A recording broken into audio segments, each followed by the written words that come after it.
로마서 8장을 보겠습니다.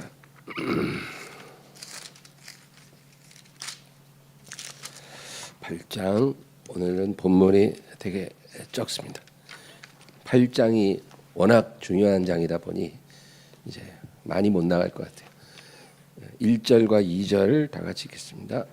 그러므로 이제 그리스도 예수 안에 있는 자에게는 결코 정죄함이 없나니 이는 그리스도 예수 안에 있는 생명의 성령의 법이 죄와 사망의 법에서 너를 해방하였음이라. 아멘.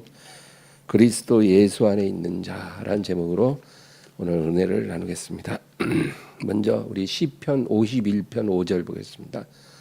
내가 죄악 중에서 출생하였으며 어머니가 죄 중에서 나를 잉태하였나이다.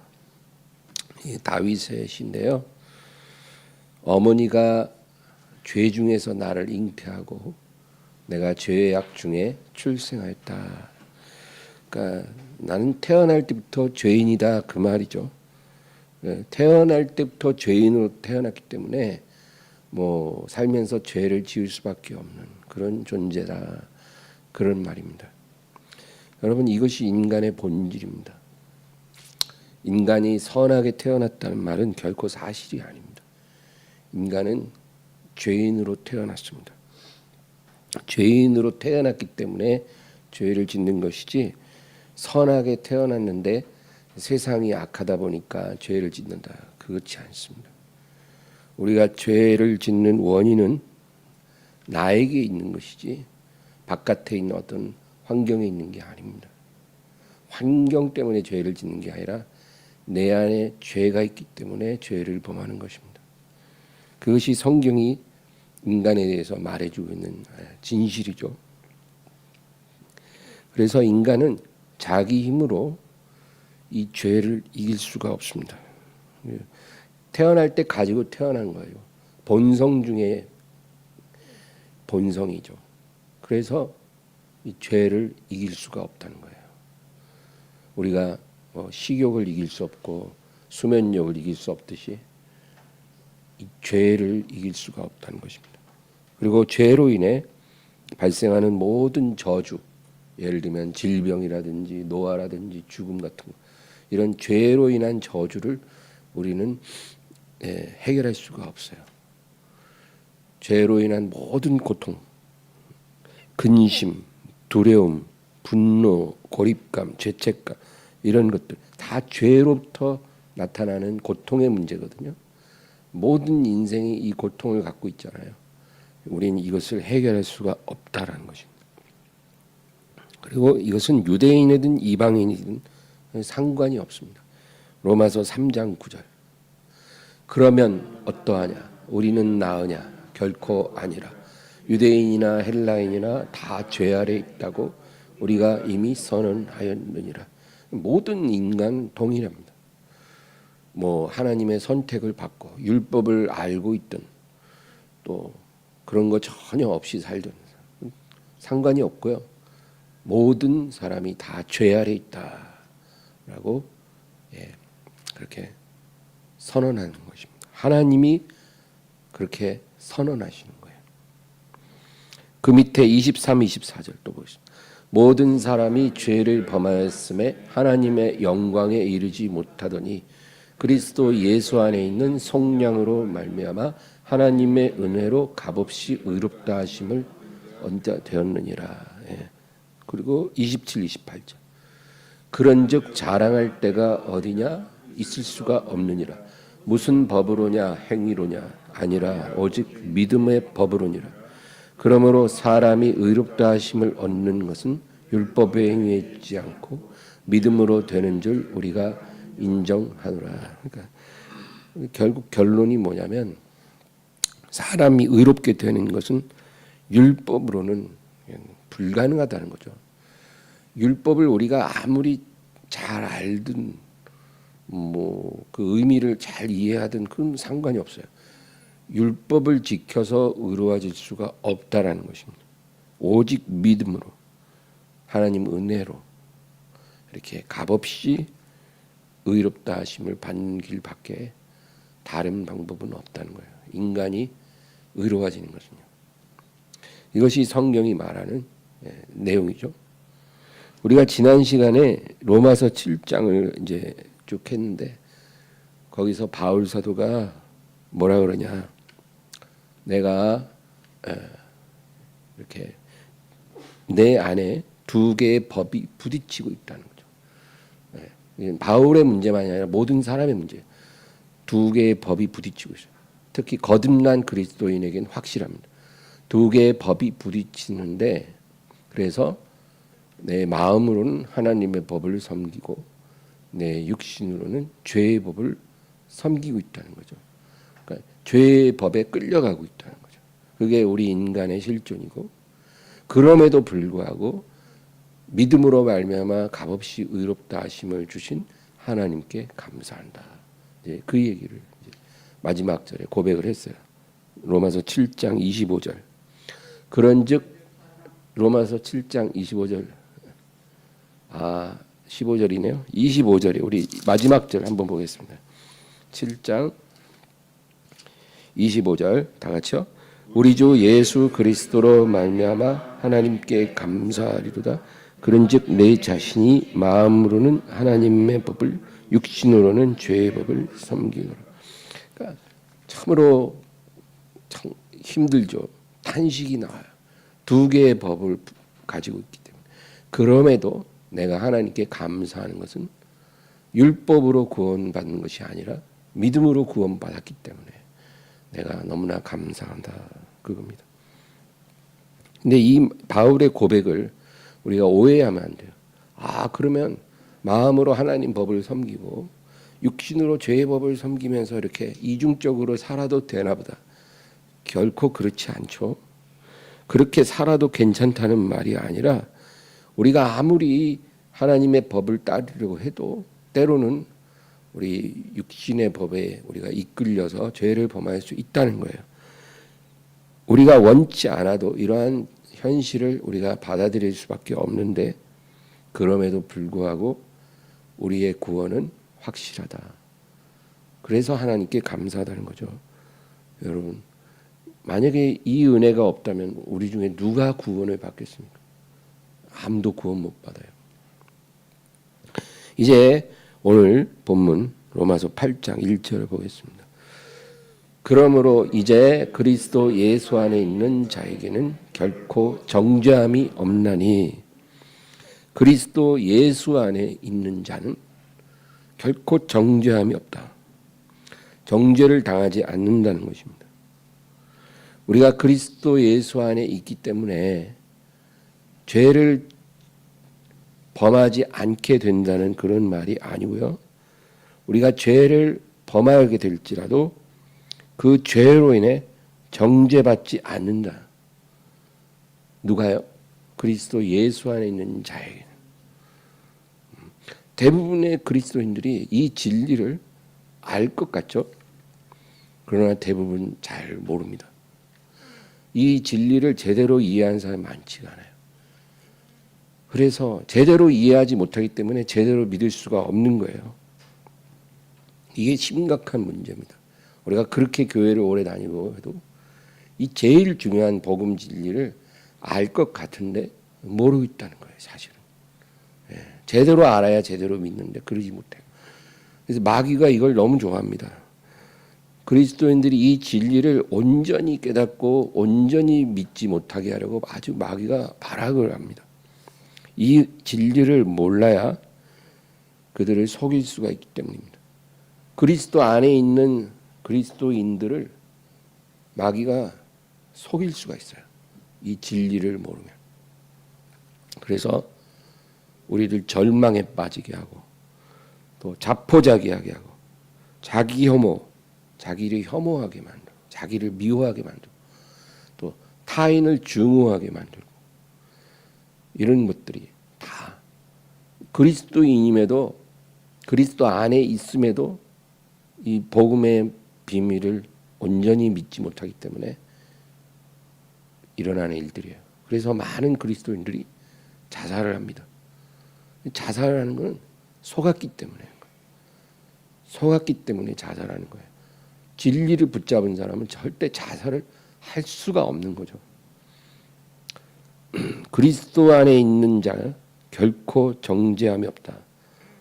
이 놀라운 은혜는 인류가 이전에는 경험해 본 적이 없는 것입니다. 그러니까 예수님 이후로 예수님을 믿고 그 안에 있는 그리스도인들이 경험한 이 놀라운 은혜가요, 예수님 이전 시대에는 어느 누구도 이것을 경험해 보지 못했다는 거예요. 여러분, 아담이 범죄했잖아요. 아담이 죄를 범했을 때 하나님에게 정죄받았습니다. 성경을 읽어보세요. 하나님이 아담을 정죄하셨어요. 아담을 찾아오십니다. 아담이 죄를 범했을 때 찾아오셔요. 근데 아담이 숨어 있잖아요. 나무 그늘 아래. 그러니까 아담아, 네가 어디 있느냐? 그러니까 내가 하나님이 두려워 숨었나이다. 네가 내가 먹지 말라고 명한 그 과일을 먹었느냐? 이렇게 하나님이 물으시잖아요. 그러니까 아담이 지은 죄를 하나님이 직접 그것을 찔러서 물으시는 거예요. 내가 하지 말란 그것을 하였느냐? 그러니까 이제 아담은 또 자기 와이프 탓으로 돌리죠. 근데 하나님이 결국은 뭐라 그러시냐면, 너는 죄를 범했으니까 저주를 받을 것이다. 그렇게 말씀하죠. 너는 저주를 받았다. 그래서 땅이 너로 말미암아 저주를 받고, 너는 얼굴에 땀이 흘러야 그 소산을 먹으려. 그러니까 일평생 노동을 해야 살게 하신 거예요. 그게 저주라는 거예요. 저주. 그리고 마지막으로 결정적으로 너는 흙에서 말미암았으니 흙으로 돌아가라. 그러니까 죽음이 너의 몫일 것이다. 이렇게 말씀하세요. 이게 뭐예요? 하나님이 아담을 정죄하고 그리고 저주하시고 심판하셨다는 거예요.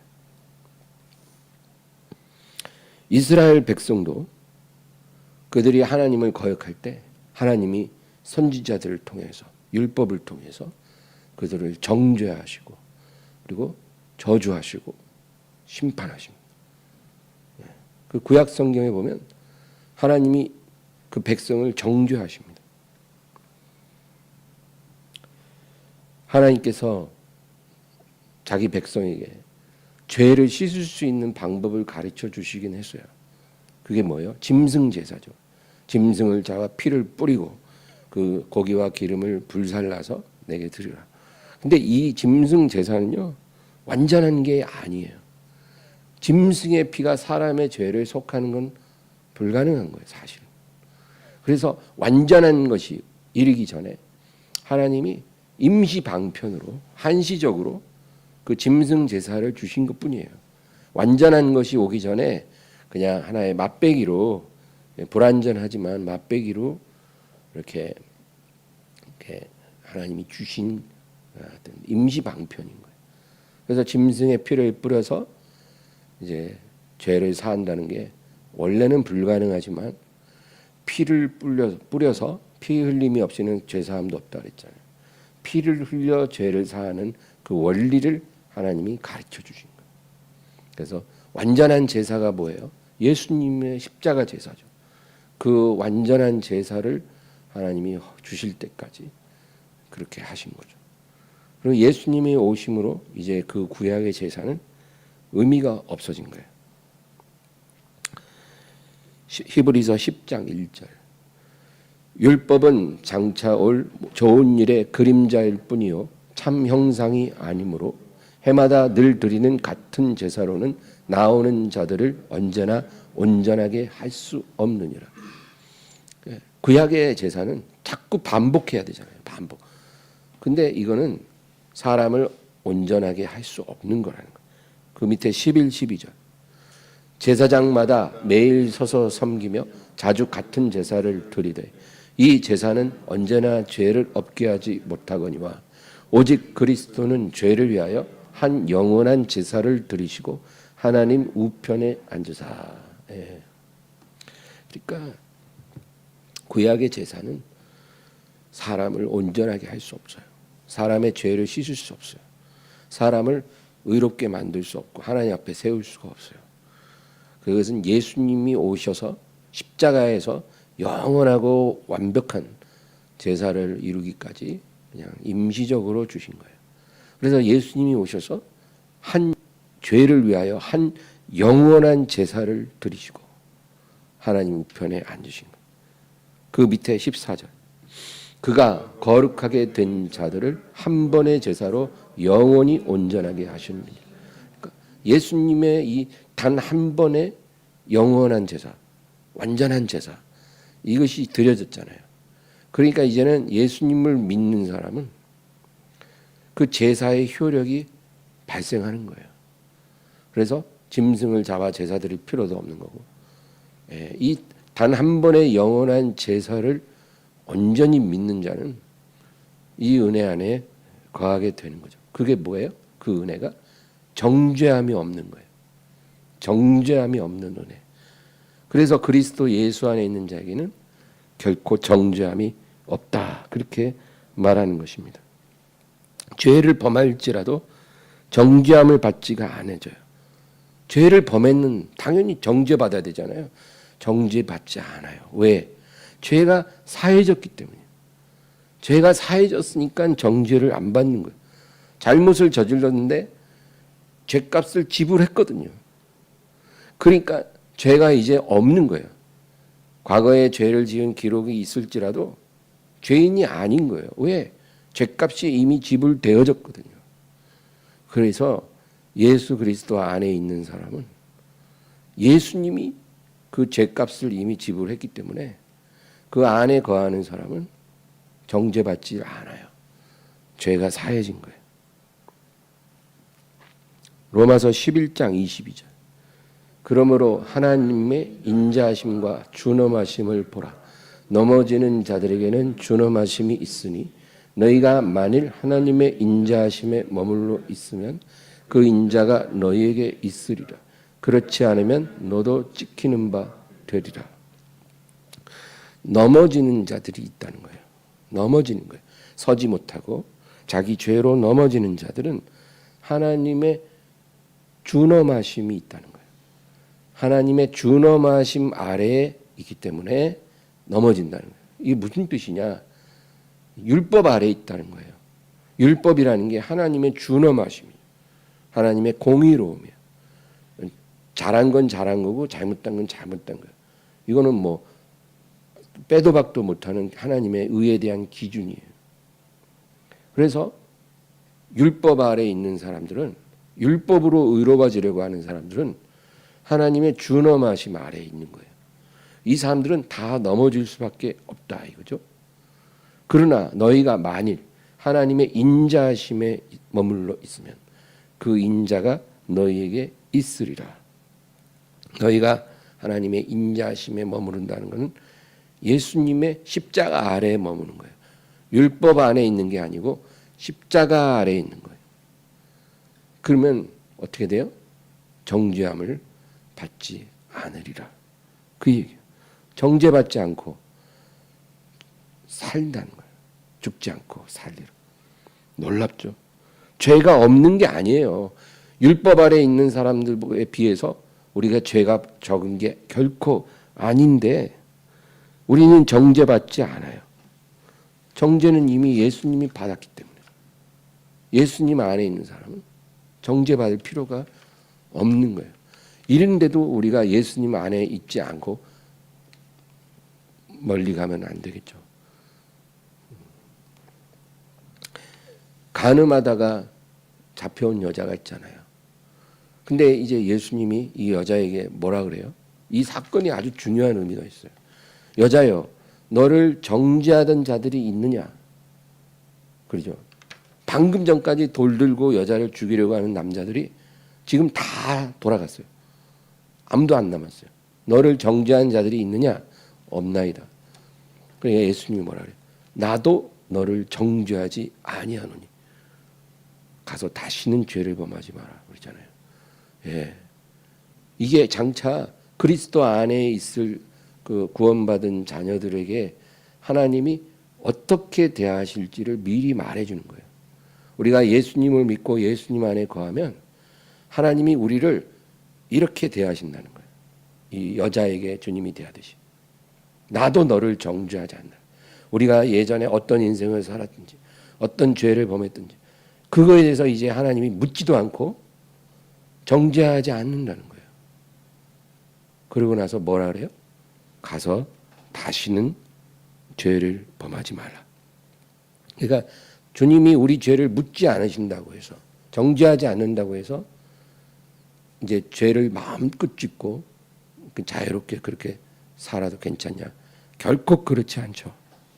여러분 외교관 있잖아요. 외교관들은 그 나라에 있을 때 면책특권이라는 게 있대요. 그래서 어떤 그 나라의 법을 좀 어겨도 그 나라의 법으로 처벌받지 않는다는 거예요. 면책특권. 그러면 면책특권이 있다고 해서 그 나라 법을 마음대로 어기고 살아도 되냐? 그렇진 않죠. 그래서도 안 되고. 우리 하나님의 자녀가 그런 거예요. 우리가 죄를 범해도 정죄받지 않아.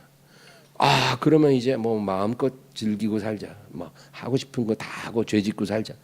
그렇지 않습니다. 가서 다시는 죄를 범하지 말라 그랬거든요.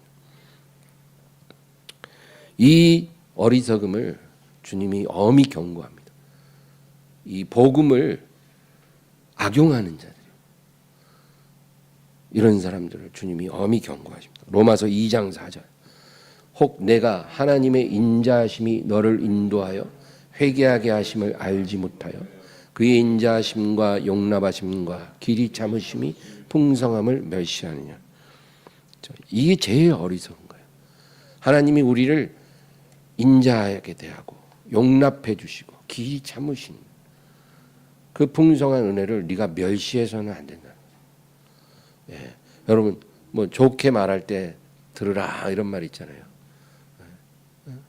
잘 참아주고 기다려주고 말로하고 타이르고 할 때 알아듣고 깨닫고 고치면 제일 좋은 거예요. 네, 그러지 않고 그러한 인자하심과 용납함과 길이 참으심의 풍성함을 멸시하는 사람들도 있는 겁니다. 성령이 죄를 책망하실 때 변명하지 말고 거역하지 말고 겸손히 그 죄를 자백하고 회개하라는 거예요. 우리 안에 성령님은 우리를 정죄하기 위해 오신 분이 결코 아니에요. 우리는 정죄를 받지 않는 존재이기 때문에 성령님이 오셔서 우리를 좋게 타이르시는 거예요. 근심하시고 타이르시는 거예요. 그럼 성령님이 이렇게 타이르고 책망하실 때 자꾸 변명하지 말라는 거예요. 죄를 자꾸 합리화가지고 이렇게 고집 부리지 말고 겸손하게 회개하라는 거예요. 그러면 아무 문제가 없어요. 성령의 책망에 민감하고 회개 잘하는 사람은요 아무 문제가 없어요. 징계받을 일도 별로 없어요. 징계할 필요가 별로 없는데 왜 하나님이 그렇게 굳이 징계하시겠습니까? 징계라는 건 우리를 온전히 빚으시기 위한 하나님의 처방이죠. 네, 온전히 빚어지고 있는데 뭐 굳이 징계합니까? 공부 잘하고 있는데 엄마가 공부해 이거 사 그렇게 야단치는 엄마가 어디 있어요? 공부를 안 하니까 야단을 치는 거지. 공부를 말 한마디 안 해도 너무 열심히 하는데 그럴 필요가 하나도 없죠. 그런 거예요. 요한일서 8장 9절. 만일 우리가 죄가 없다고 말하면 스스로 속이고 또 진리가 우리 속에 있지 아니할 것이요. 만일 우리가 우리 죄를 자백하면 그는 미쁘시고 의로우사 우리 죄를 사하시며 우리를 모든 불의에서 깨끗하게 하실 것이요. 여러분, 우리가 죄가 없다고 그렇게 하면요, 스스로 속이는 거예요. 우리가 아무리 복음의 은혜 안에 있고 하나님이 우리를 용서해 주시고 값없이 의롭다 하시고 정죄하지 않는다 해도 그 사실이, 그 은혜가 우리가 날마다 끊임없이 짓는 죄를 무효화하거나 부정하지는 않아요. 우리는 그럼에도 불구하고 날마다 계속해서 죄를 범하는 그런 존재거든요.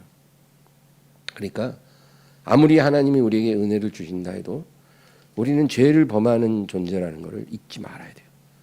죄 없다 말하면 스스로 속이는 것이고 진리가 우리 속에 있지 않을 것이고, 우리가 우리 죄를 자백하면 미쁘시고 의로우사 우리 죄를 사하시며 모든 불의에서 깨끗하게 하시리라.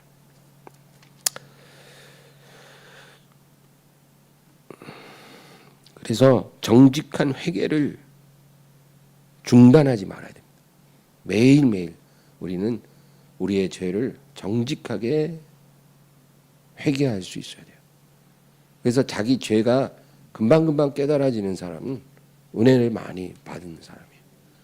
네, 그게 은혜예요. 회개가 없다? 그 아주 심각한 문제입니다.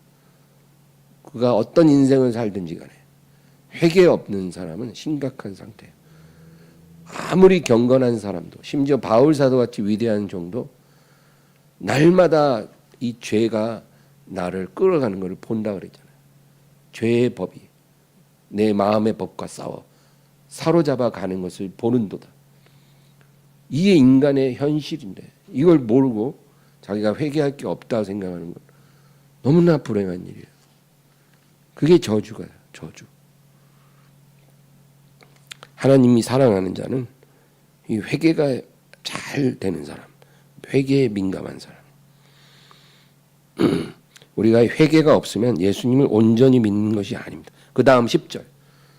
만일 우리가 범죄하지 아니했다면 하나님을 거짓말하는 이로 만드는 것이니 또한 그의 말씀이 우리 속에 있지 아니하니라. 우리가 회개할 게 없다. 나는 회개할 게 별로 없어. 이렇게 생각하고 있다면 하나님을 거짓말하는 이로 만드는 것입니다. 하나님이 예수님을 보낸 목적이 유명무실화되는 거예요. 예수님을 우리에게 주시고 우리로 하여금 그를 믿고 그 안에 거하게 하신 것은 우리가 날마다 죄를 짓는 죄인이기 때문인 거예요. 그래서 예수님이 그 죄값을 다 지불하게 하시고 예수님의 의로움을 덧입어서 그 안에 거하게 하신 거예요. 우리가 죄인이기 때문에.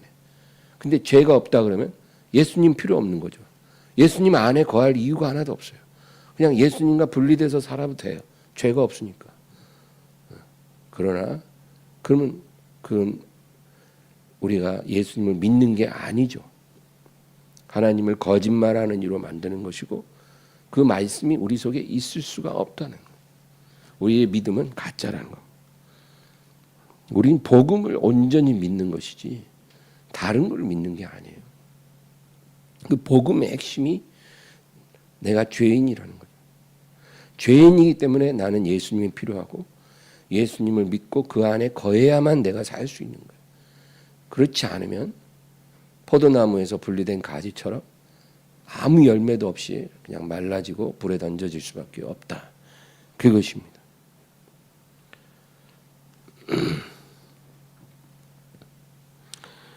여러분, 우리가 죄를 범해도 정죄를 받지 않는 게 그리스도 안에 있기 때문이라 그랬잖아요.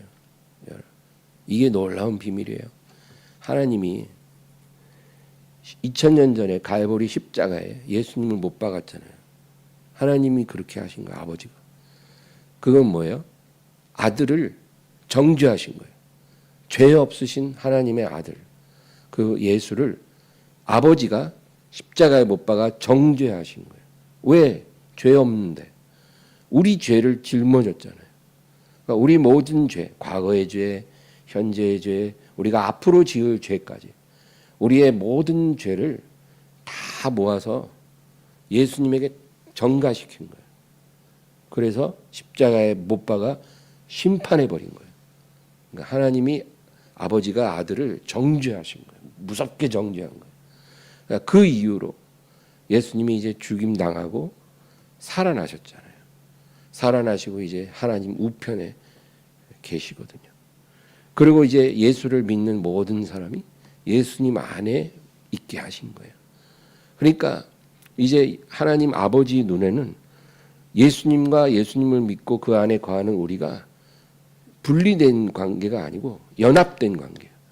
예수님만 따로 있고 우리 따로 있는 게 아니라 예수님 안에 우리가 이렇게 있으니까 같이 있는 거예요. 같이. 마치 엄마 뱃속에 태아가 잉태된 것처럼 예수님 안에 믿는 우리가 같이 있는 거예요. 그러니까 우리가 날마다 죄를 범해도 하나님 아버지가 우리를 정죄할 수가 없어요. 예수님을 정죄할 수 없잖아요. 아버지가 이미 2000년 전에 끝났기 때문에. 예수님을 너무나 기뻐하는 아버지가 그 안에 있는 우리를 정죄할 수가 없는 거예요. 그러니까 우리가 비록 죄를 범할지라도 하나님의 정죄를 받지 않는 그런 존재예요. 영원히. 이게 중요합니다. 정죄가 없으니까 저주가 없고 죽음이 없어요. 나를 믿는 자는 죽어도 살겠고. 그러니까 얼마나 감사합니까? 근데 우리가 이 진리를 모르면 마귀가 와서 우리를 속이죠. 너 봐봐, 죄 지었잖아. 그러니까 너의 죄로 너는 저주를 받을 수밖에 없어. 그리고 너 같은 놈은 구원을 받을 수가 없는 거야. 네가 무슨 믿음이 있어? 넌 믿음 없어. 봐봐, 너 맨날 죄 짓잖아. 네가 무슨 믿음이 있는 거야? 마귀가 이렇게 말할 때 우리가 진리를 붙잡지 않으면 무너지는 거예요. 그래서 우리는 복음을 붙잡아야 사는 거예요. 왜? 복음이 없으면 마귀의 정죄에 속수무책이거든. 마귀가 하는 말이 틀린 말은 아니거든요. 그럼에도 불구하고 내가 그리스도 안에 있기 때문에 모든 것이 다 방탄이 되는 거예요. 그래서 내가 살 수 있는 거거든요. 이게 얼마나 귀한 능력입니까?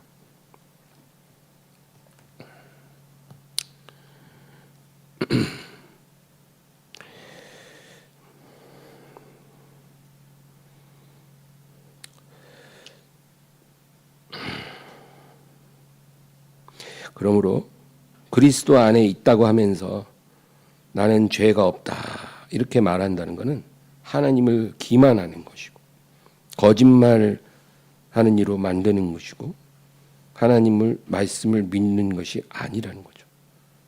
구원 못 받습니다. 아, 난 죄 없어 이렇게 생각하고 사는 사람은 교회 다녀도 구원 못 받아요. 이건 믿음이 아니에요. 만일 우리가 범죄하지 아니했다면 하나님을 거짓말하는 이로 만드는 것이니 또한 그의 말씀이 우리 속에 있지 아니하리라. 하나님 말씀이 우리 안에 없는데 그럼 믿음이 없는데 어떻게 구원받아요? 못 받죠. 가짜 복음이 있어요, 여러분.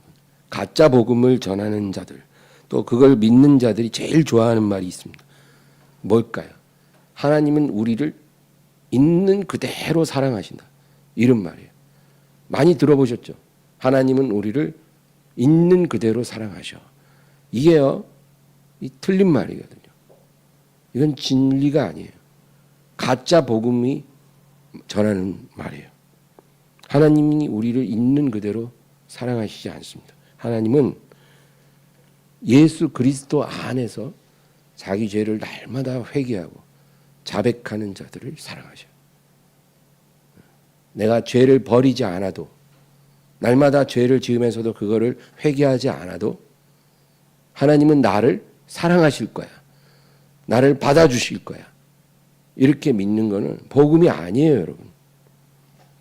그래서 이 동성애자들이 크리스찬 동성애자들이 많이 있대요. 크리스찬 동성애자들이 그런 말을 해요.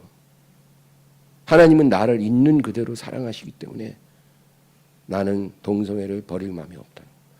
이게 무슨 믿음입니까? 이건 복음도 아니고 아무것도 아니에요. 죄를 버리지 않으면서 내가 하나님을 믿고 있다라는 것만큼 자기 기만적인 게 없어요. 요한복음 3장 16절, 36절. 아들을 믿는 자에게는 영생이 있고 아들에게 순종하지 아니하는 자는 영생을 보지 못하고 도리어 하나님의 진노가 그 위에 머물러 있느니라. 그 아들을 믿는다는 것은 뭐예요? 예수님이 십자가에서 죄인들을 위해 죽으셨다는 것을 믿는 거예요. 예수님이 죄인들을 위해 죽으셨다. 이걸 믿는 게 아들을 믿는 거죠. 그 사람에게 영생이 있고 그 예수님을 믿지 않고 순종하지 않는 자는 영생이 없고 도리어 하나님의 진노가 그 위에 있다. 예수님이 십자가에서 죄인들을 위해 죽으셨다는 것을 믿는다는 것은 내가 죄인이고 예수님이 나를 위해 십자가에서 죽으셨다는 걸 믿는 걸 말해요. 그게 아들을 믿는 거고 그 사람에게 영생이 약속된 거예요. 근데 자기 죄를 버리지도 않으면서 예수님을 어떻게 믿을 수가 있습니까? 그건 불가능한 일이에요. 죄를 안 버리고 어떻게 예수님이 믿어지냐고요. 불가능합니다. 내가 아무리 예수님을 믿는다고 말할지라도 예수님은 말씀하실 거예요. 나는 너를 알지 못한다. 그런 결과가 나올 수밖에 없어요.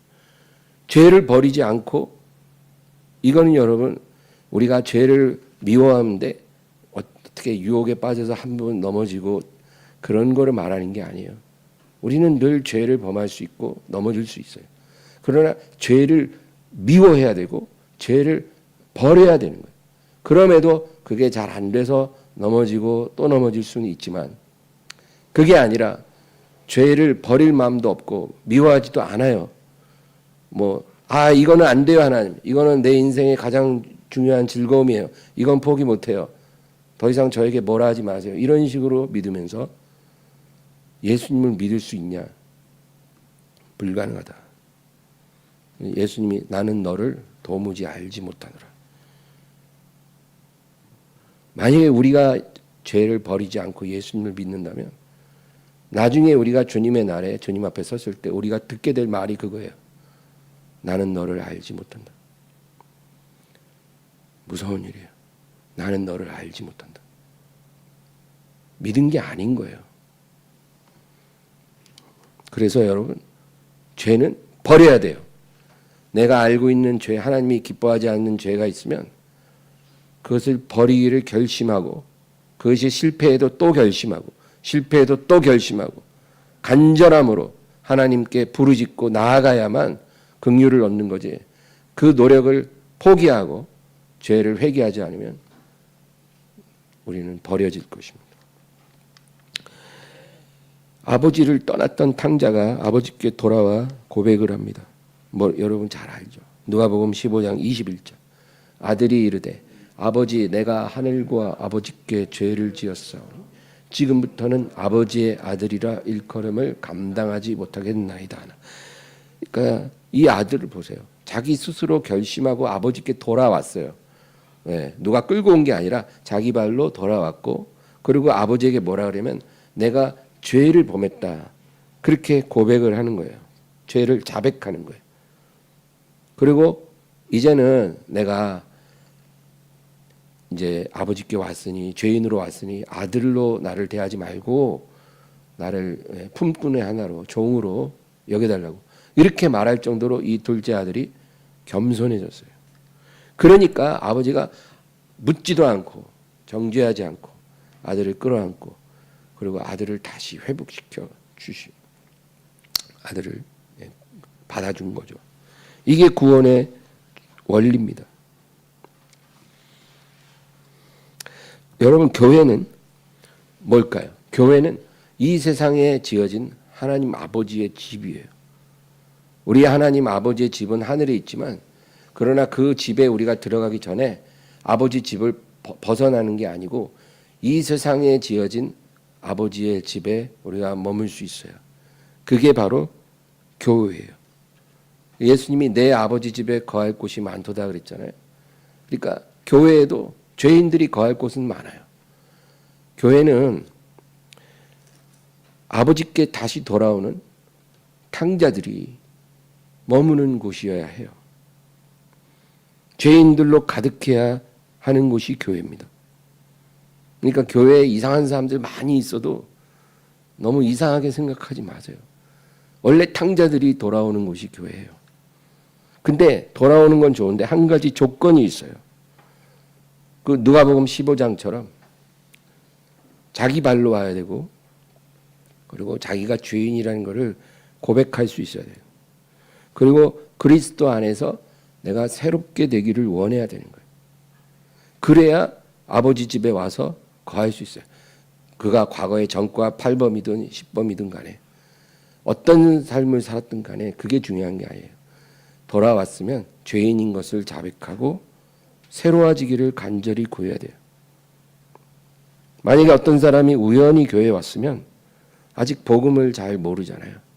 그러니까 그가 복음을 깨닫고 하나님 앞에 나아갈 수 있도록 조금 기다려줘야 돼요. 그냥 아무것도 모르는 사람 왔는데 뭐 저런 사람이 우리 교회에 왔어 이러면서 막 너무 힘들어하지 말고 좀 기다려주는 거예요. 그 사람이 복음을 깨달을 때까지 기도해주고 기다려줘야 돼요. 우리가 그런 사람들 위해서 기도 얼마나 합니까? 기도해줘야 돼요. 내 눈앞에 보이는 죄인을 위해서 기도 못하는데 누굴 위해서 하겠어요? 기도해주고 기다려주는 게 마땅하다. 근데 어떤 사람이 예를 들어 교회에 왔어요. 근데 맨날 혈기를 내요. 다른 사람의 허물을 막 비난하고 또 굉장히 무례하고 교만하게 합니다. 마치 자기는 죄가 없는 사람인 것처럼 그런 행동을 한다. 그러면 이 사람은 교회에 있을 자격이 없는 사람이에요. 교회는 죄인들이 와서 내가 하나님 앞에 죄를 범한 죄인입니다. 이렇게 고백하고 겸손히 낮아지고 변화되기를 간절히 구하는 곳이 돼야 되는데 남을 비난할 겨를이 어디 있어요? 교회 와서. 교회가 그런 곳입니까? 누가 나한테 잘못을 해도 용서해줘야 마땅하죠. 근데 남을 비난하는 사람 교회에 있을 자격이 없는 거예요. 우리가 예수 그리스도 안에 있기 위해 반드시 명심해야 될 것 세 가지가 있어요. 첫째는 죄를 감추거나 변명하면 안 돼요. 회개를 항상 멈추지 말아야 돼요. 두 번째는 나에게 죄 지은 자를 용서하지 않는 비난하는 그런 치명적인 함정에 빠지지 말아야 해요. 이런 함정이 참으로 위험합니다. 나에게 잘못한 사람, 나를 거슬리게 하는 사람, 나를 힘들게 하고 괴롭힌 사람, 이런 사람들이 있잖아요. 세상에도 많이 있지만 교회에도 있거든요. 그런 사람들을 비난하는 함정에 빠지지 않도록 조심해야 돼요. 1만 달란트 빚을 탕감받고 나가다가 100데나리온 빚진 친구의 목을 움켜잡은 그런 악한 종 이야기가 있잖아요. 우리가 그런 사람이 될 수 있다 이거죠. 우리는 종종 나는 저 사람과 같은 행동은 하지 않아. 이런 말을 해요. 어떤 사람을 보면서. 근데 이런 말도 우리는 안 해야 돼요. 왜냐하면 저 사람이 저지르는 잘못을 그 똑같은 잘못을 내가 안 하는 것이지 내가 죄가 없는 게 아니에요. 나는 저 사람이 하지 않는 다른 잘못을 저지를 수 있는 거거든요. 그러니까 우리가 저지르는 잘못이 다를 뿐이지 내가 죄가 없는 게 아닌데 어떻게 다른 사람이 하는 것을 손가락질하고 비난하고 나는 저렇게는 하지 않아. 우리가 이렇게 말할 수 있겠어요. 그러니까 그런 마음이 드는 거는 너무나 자연스러운 인간의 본성인데 그런 거를 조심해야 된다는 거예요. 마태복음 7장 3절 4절. 어찌하여 형제의 눈 속에 있는 티는 보고 내 눈 속에 있는 들보는 깨닫지 못하느냐. 보라 내 눈 속에 들보가 있는데 어찌하여 형제에게 말하기를 나로 내 눈 속에 있는 티를 빼게 하라 하겠느냐. 이제 세 번째 조심해야 될 건 그리스도 예수 안에 있는 사람에게는 죄에 대한 정죄가 없는 거죠. 그죠? 우리가 지금까지 얘기한 거예요. 죄에 대한 정죄가 없는 거지 죄에 대한 징계가 없는 게 아니라는 것을 우리가 알아야 해요. 히브리서 12장 7절 8절. 너희가 참음은 징계를 받기 위함이라 하나님이 아들과 같이 너희를 대우하시나니 어찌 아버지가 징계하지 않는 아들이 있으리요. 징계는 다 받는 것이거늘 너희에게 없으면 사생자요 친아들이 아니니라. 그러니까 여러분 하나님이 우리를 징계하시거든요. 아버지가 아들에게 하듯이. 근데 징계받는 것이 정죄받는 게 아니라는 거예요. 우리가 그거를 헷갈리면 안 돼요. 정죄라는 거는 죄를 지었으니까 벌을 받는 거예요. 저주를 받는 거예요. 이게 정죄죠. 우리는 그 정죄에서 벗어났어요. 그러나 우리가 죄 사함 받고 정죄받지 않는다고 해서 하나님이 그냥 우리를 그냥 놔두는 게 아니고요. 우리를 새롭게 만들기 위해 하나님의 프로그램이 작동을 하는 거예요. 이거는 정죄가 아니고 징계예요. 우리를 연단해서 빛나는 보석으로 다듬는 거예요. 하나님의 영광의 찬송이 되게 하려 우리를 빚으시는 거예요. 이것이 있다라는 걸 알아야 돼요. 우리가 징계받을 때 힘들잖아요.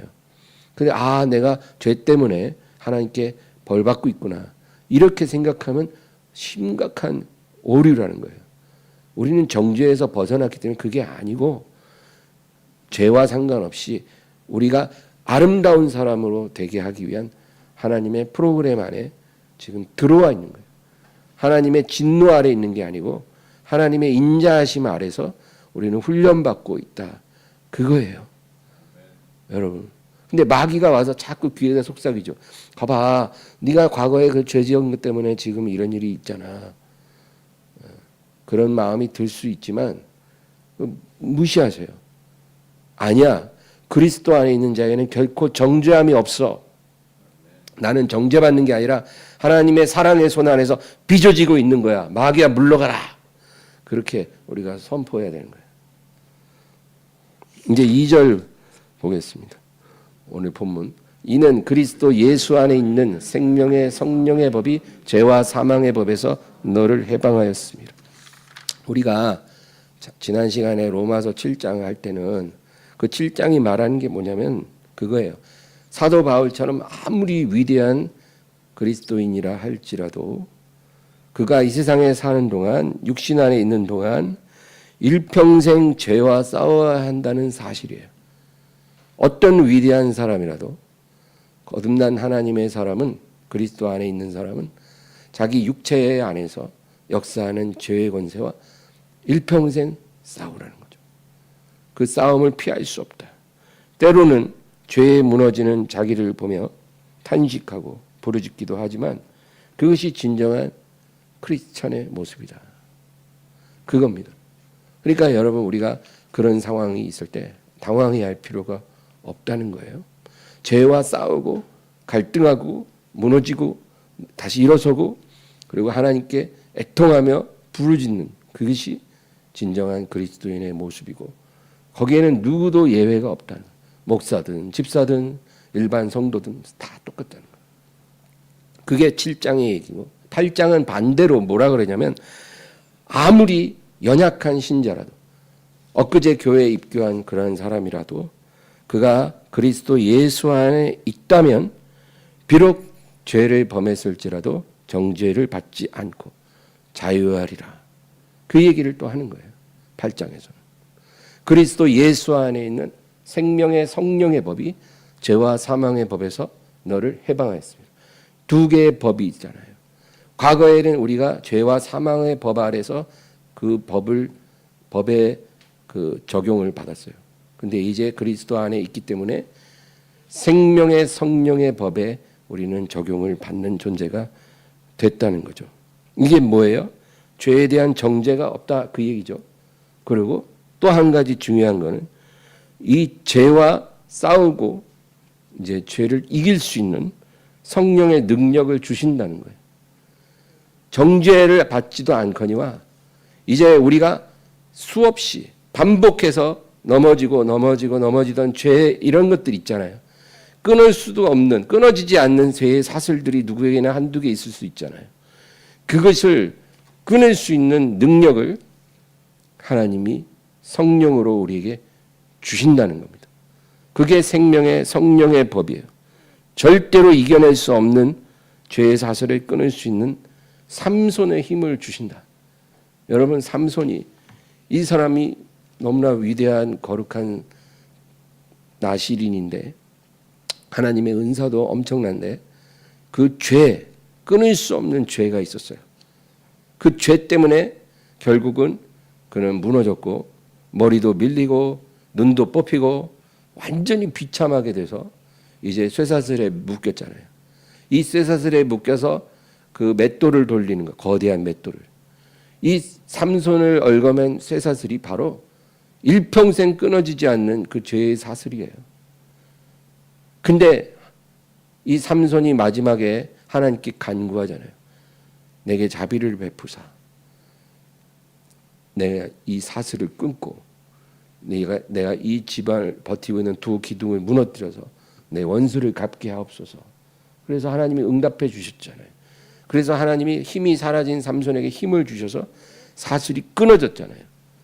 이게 우리에게 시사하는 게 영적으로 우리가 이길 수 없는 죄의 사슬이 있어도 성령의 능력을 주사 그 죄의 사슬이 끊어지게 해 주신다는 거예요. 이게 생명의 성령의 법입니다. 이것을 우리에게 약속하셨다. 어떤 사람들은 하나님의 형상을 우리가 회복해야 된다고 말을 해요. 여러분, 이 회복이라는 말은 사실 성경적이지가 않아요.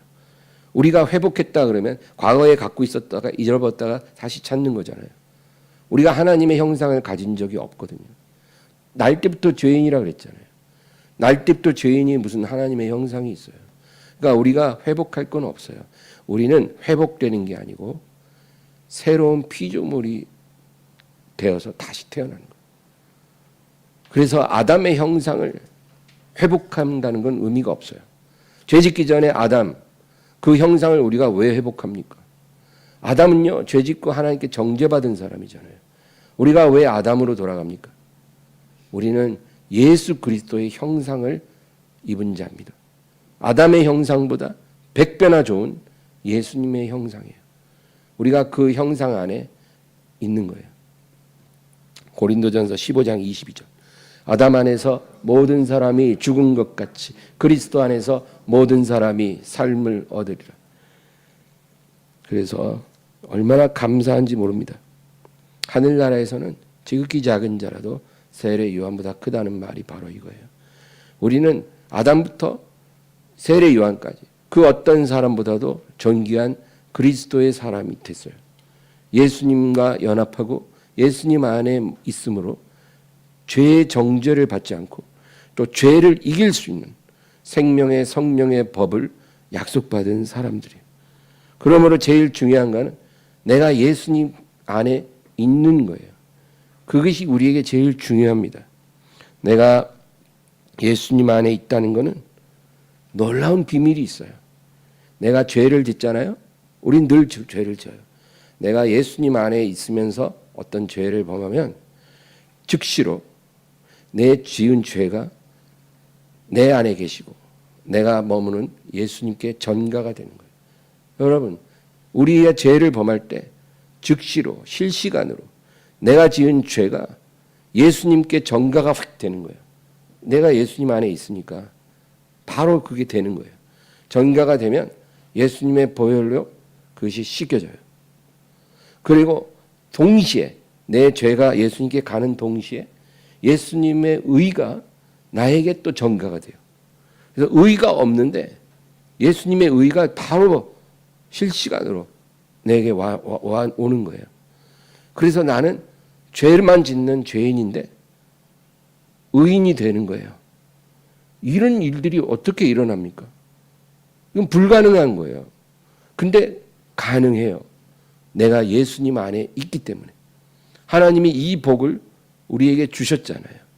근데 어떻게 우리가 감사하지 않고 기뻐하지 않고 나는 하나님께 받은 게 하나도 없어 이렇게 원망할 수가 있습니까? 그럴 수 없는 거죠. 그러므로 하나님께 이 은혜를 주심을 감사하고 더 깊이 깨닫게 해달라고 기도하시고 영광을 돌리며 승리하시기를 바랍니다. 하나님 아버지 감사합니다. 오늘도 주님을 의지하게 하시고 이 복음의 영광 안에 우리가 항상 있게 하옵소서. 주님, 진리가 알지니 진리가 너희를 자유케 하리라. 이 은혜를 알게 하옵소서. 예수님의 이름으로 기도합니다. 아멘.